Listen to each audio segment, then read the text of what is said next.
мақомот сару садоҳои пайдошуда дар бораи аз 1 январи соли 2024 боз боло рафтани нархи нирӯи барқро дар Тоҷикистон тасдиқ карданд. Ҷомӣ Умаров, мушовири мудири шабакаҳои тақсимоти барқ, рӯзи 12 декабр соли 2023 ба Азия Плюс гуфт, аз 1 январ аҳолӣ барои ҳар 1 киловатт-соат нирӯи барқ 3.75 дирам хоҳанд пардохт. то кунун нархи барқ барои аҳолии Тоҷикистон 26.51 дирамро ташкил медод. дар умум дар 10 соли охир нархи барқ дар Тоҷикистон қариб 3 маротиба боло бурда шудааст. бовар нокарданист, вале соли 2013 нархи 1 киловатт барқ дар ҷумҳурӣ барои аҳолӣ амагӣ 11 дирам буд.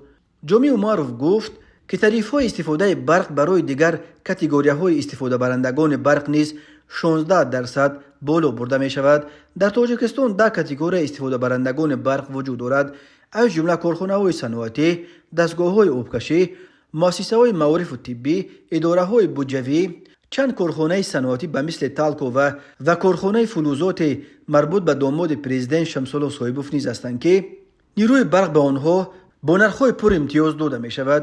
ҷомӣ Умаров гуфтааст, ки қарори ҳукумати Тоҷикистон таҳти рақами 546 рӯзи 29 ноябр соли 2023 қабул шудааст ва дар асоси он нархи истифодаи нирӯи барқ барои тамоми истифодабарандагон аз ҷумла сокинон 16% зиёд мешавад. рӯзи 29 ноябр ҷаласаи ҳукумати Тоҷикистон таҳти раёсати президент Эмомалӣ Раҳмон доир шуда буд, вале хадамоти матбуоти президент дар гузориши расмияш аз он ҷаласа дар бораи қабул шудани қарори боло бурдани нархи барқ чизе нагуфта буд.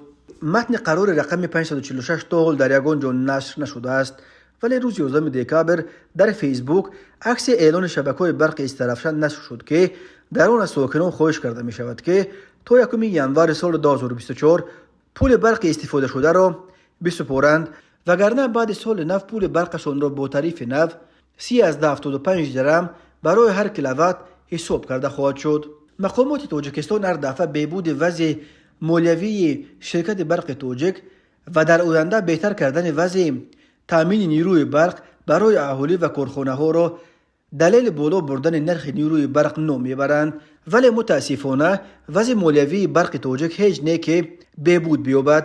баръакс, қарзаш аз 32 миллиард сомонӣ ё 3 миллиард доллар гузаштааст.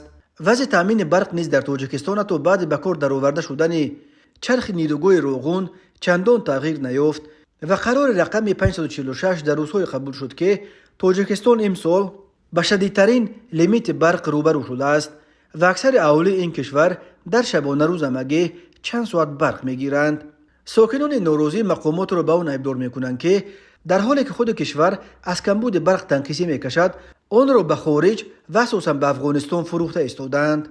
мӯяи дигари норозигии сокинон ин аст, ки дар ҳоле ки аҳолӣ дар соли 2023 барои 1 киловатт барқ 26.51 дирам месупорад, нархи 1 киловатт барқ барои ширкати Талко, ки корхонаи саноатист, ҳамагӣ 15.50 дирам, яъне қариб 11 дирам ё 40% камтар аз аҳолӣ муқаррар шудааст. то соли 2023 Талко барои ҳар киловатт ҳамагӣ аз 7 то 11 дирам пардохт мекард.